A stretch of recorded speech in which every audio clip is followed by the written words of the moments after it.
Hello, everybody. This is Dooster with Cryptids and Critters Paranormal. I've got a little story I want to read to you. This happened in 1963.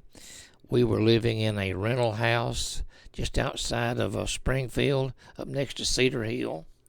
And this is actually my first full body apparition I had ever witnessed. Said I was 11 years old, and I'm not going to lie, it scared the crap out of me. But I call this article, The Girl, it is a true story. I call this The Girl at the Window.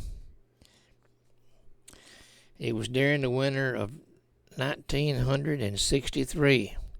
I remember the year very well because that was the year President John F. Kennedy was assassinated in Dallas. I remember it was in the winter time because the old house we lived in was cold and drafty. And when you're 11 years old, something like that sticks in your mind forever.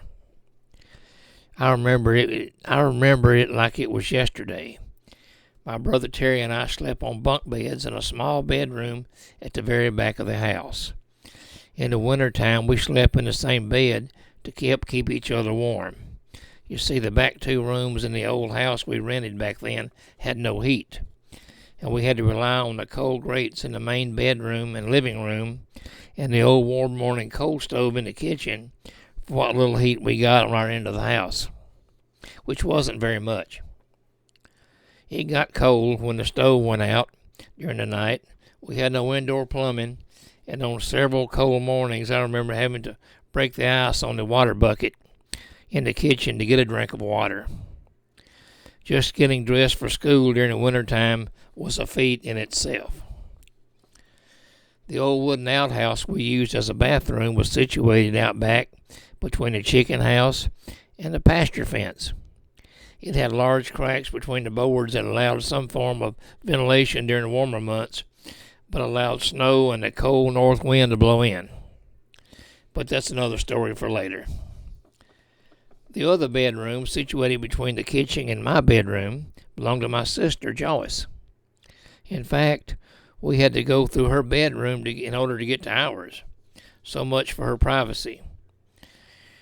A small wooden door separated the two bedrooms, but was usually propped open during the winter to allow the draft in the house to move a little heat our way. On this particular night, it seemed much colder than usual, and Terry and I were buried beneath a pile of quilts and blankets and had both fallen asleep. I don't know exactly what it was that woke me that night, but when I opened my eyes and glanced toward the door, there she was. In my sister's bedroom, standing near the doorway, was a full-bodied, smoky apparition of a young woman with long hair.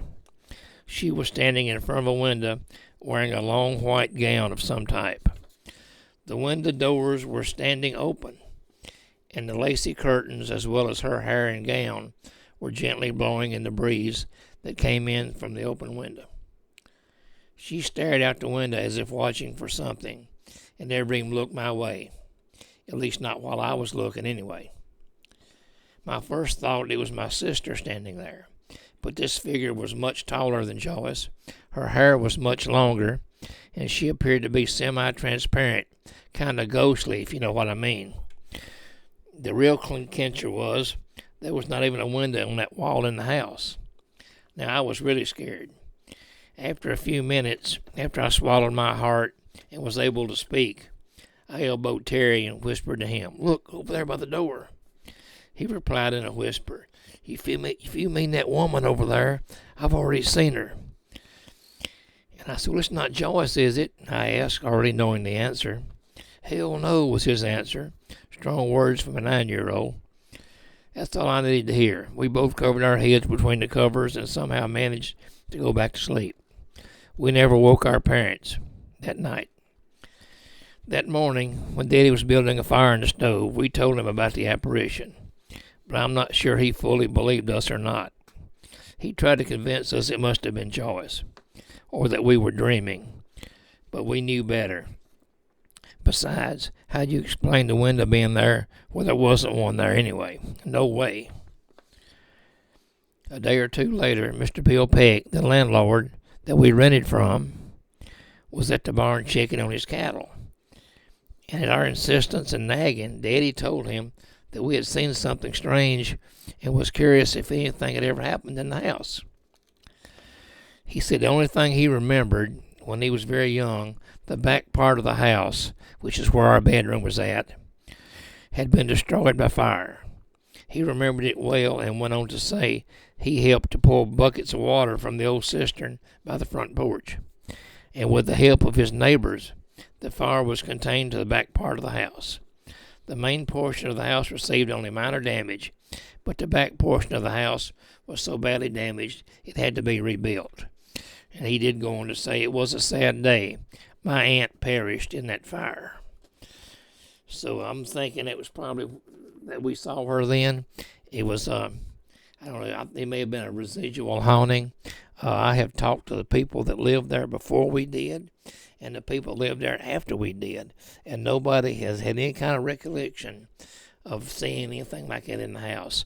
So evidently we just happened to be at the right place at the right time, or the wrong place at the wrong time, whichever way you want to look at it. But anyway, the old house was later destroyed. It finally fell in, and they pushed it up in a bulldozer pile, and I think finally burned it, I think. But every time I go by there, I think of that cold winter night when I saw my first full-body apparition. Well, I hope you enjoyed it.